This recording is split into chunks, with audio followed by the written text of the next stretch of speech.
Hello, it has been a while. I am several months behind, but I am getting caught up on videos, and we are starting today with a review of Rain in the Underlands, which I read in September. I started it in August and finished it in September, but today I want to talk to you about this book because I have a lot to say. So first of all, Rain in the Underlands is a middle grade fantasy novel following a 10-year-old girl called Rain. After a mysterious man approaches Rain on the street outside her house and gifts her a toy monkey, she shoots blue flame from her fingers that breaks the window and gets her locked in the basement with all sorts of strange objects from her mom's past. And she breaks through the wall into a strange world that will change everything she knows about herself. Her dad is missing, her stepfather's awful, her mum is hiding all sorts of secrets, and no one wants to tell her anything. Now, all of a sudden, she's faced with a bunch of dragons telling her she has to save the world. Immediately. Accompanied only by her not actually a toy monkey. Rating and review. I gave this book 2 out of 5 stars. When I first heard about this book, I thought it sounded great, and I still believe it had the opportunity to be great. This book had an interesting idea, it had fun characters, exciting creatures, but the execution was a bit messy. In saying that, I don't think this was a bad book, and it does have enjoyable moments. I just think it could have been a lot better, and a round of developmental editing would have done it a world of good. But let's focus on what we do have. Structure, flow, and scene pacing. There are many instances throughout this book that seem as though the author is opposed to flow-on sentences, the use of commas, conjunctions, all that good stuff. Instead, it would often have a full paragraph of sentences that are all quite short, me-sized. This short sentence structure seems to be the standard writing style throughout the book, with occasional moments where the sentences flow. The short sentence structure is something that is often used to convey urgency, but that's not how it was always used. In fact, there were several points where this would have been a good option, but it was not used. Instead, there would be a high-stakes scene being slowed down by lengthy explanations, while slow scenes were made to feel clunky and unnatural with these shorter sentences. Think of a person taking a trip, but instead of consistent movements, there is a single step followed by a pause. A single step followed by a pause. A single step followed by a pause. It feels like you're listing out your actions instead of telling the story. Creatures and characters. In the first chapter, there is a creature described exactly the way you would expect a dragon to be described. You read this description, you know it's a dragon, but somehow this main character, despite being so into fairy tales and fantasy that she carries a book of stories around with her, is perplexed.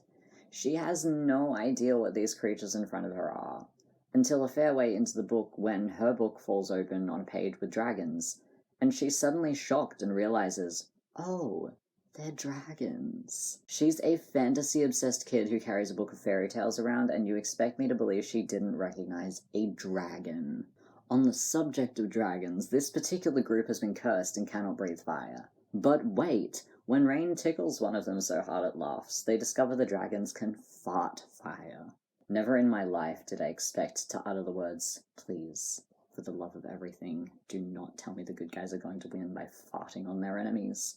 But here we are. Fairies who eat children and are allergic to happiness. Great concept. Loved that. Really, I was invested in that moment. Until the part where they escaped. Guess how?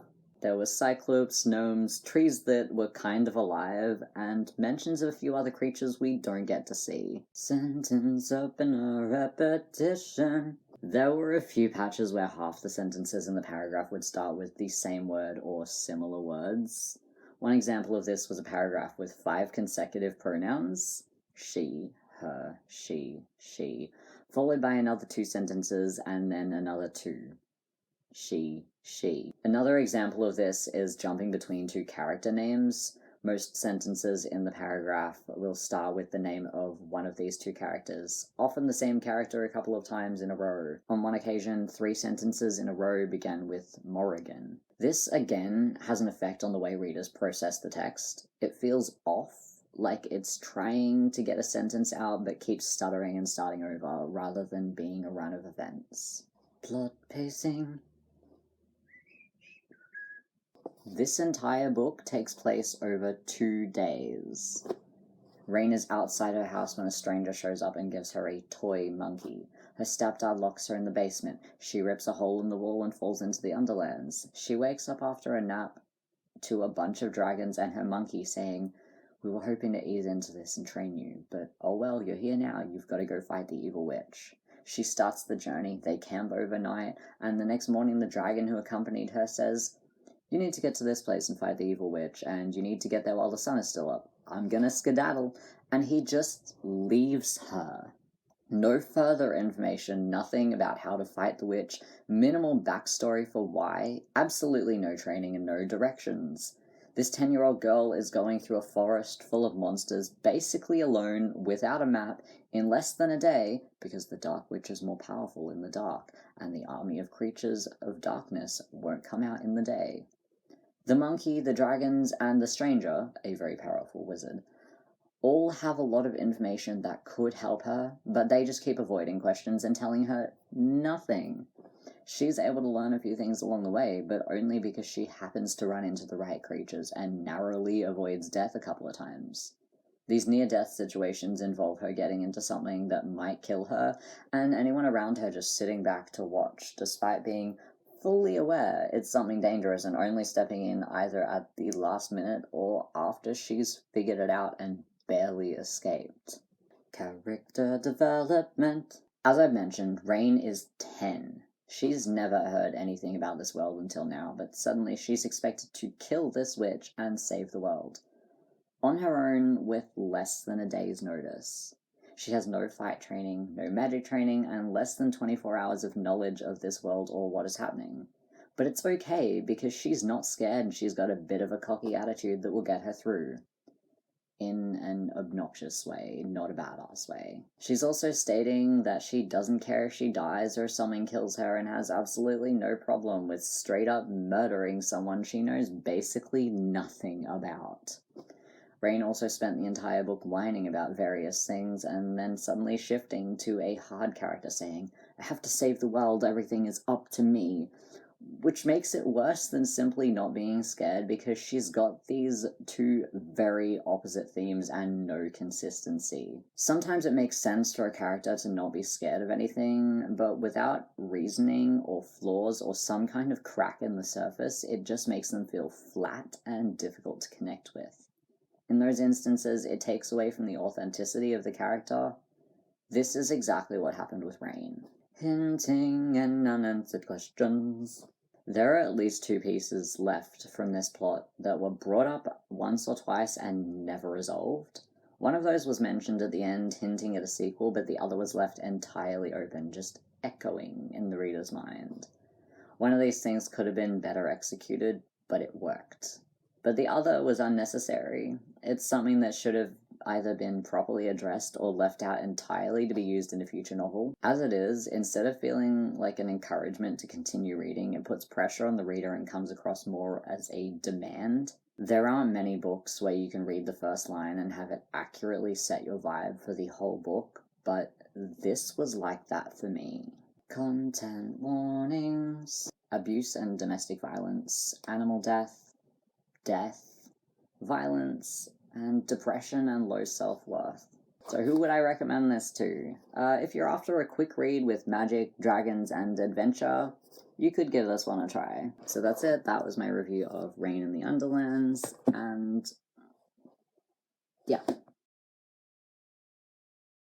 Just a little disclaimer at the end to clear some stuff up. I'm not saying any of this to cloud your judgment or make your opinions for you. I'm simply saying this so that people are aware of the situation. There is a thing that has been going around for a while saying that authors need to stay out of review spaces. This author did contact me directly and ask me to delete my review. She also made several videos on TikTok directly referencing my review and complaining about me. So as it stands, I no longer support this author. My review on this book was written well before my interactions with this author, and these interactions do not affect what I have said about the book itself at all, or what I think about it. I'm not doing sign-offs anymore. Bye.